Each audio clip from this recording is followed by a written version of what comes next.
Hopefully we'll get lots more guests on because I'm feeling energised after our jaunt to the conference.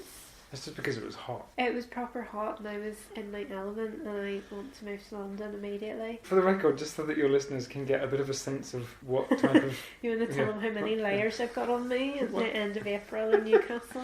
Just so your listeners can tell what sort of species you are. We're on a Virgin train going down to London. We're heading south to a city which has its own microclimate, which is hotter than the rest of the UK anyway. So we're going from a relatively cool part of the UK to a relatively warm part of the UK.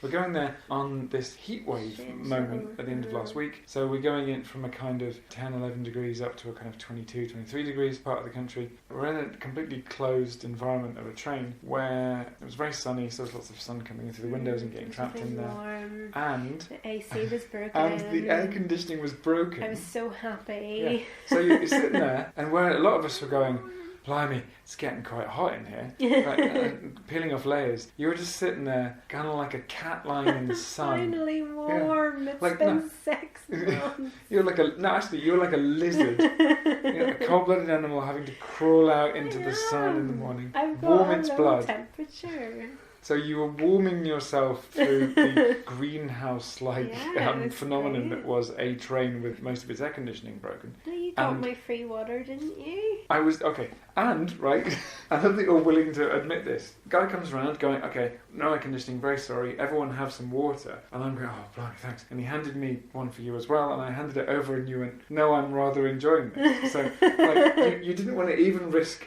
becoming hydrated. I had some in my flask that I took. Oh, okay. But I knew you needed it more than but I drink more during the day than you do. You go running about being hungry all day and then realize, oh, I haven't had anything to drink all day, and then you drink half a gallon of juice and water when you get home.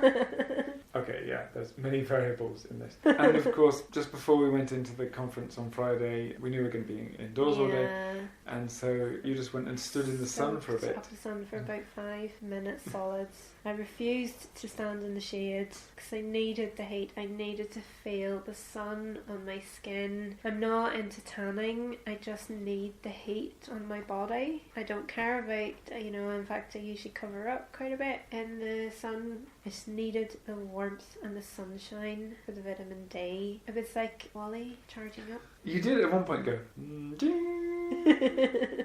Probably if I hadn't been doing podcasty stuff during the breaks, I would have been out soaking up every bit of sun I could have got. This is how devoted you are to your craft. I have to point out this was a real sacrifice, because if you knew how much that heat meant to me and that I knew that the next day I was going back to a cold place, then I cannot cope with the cold, and I've been cold solid for 6, 7, possibly 8 months, and it was not a warm summer last year. It was quite a cold summer. Summer lasted 2 days last year. Look, this is this is how British totally Isles you and I irrelevant. are. We're now onto the weather. British Film Festival Symposium, in addition to just warming you up and topping up your vitamin D levels temporarily, it encouraged both you and I to just dive into scholarship of any kind and to spend more time with humans. Do you know what it is? That's the first time I've ever done anything like that in my life, where I've just bounded up to a complete stranger and go, hello, I liked your paper, I do a podcast, would you like to be on it? And then just record something on the hoof like that. I'm not an assertive person, really. I'm not a confident person, and certainly with the mental health issues I've had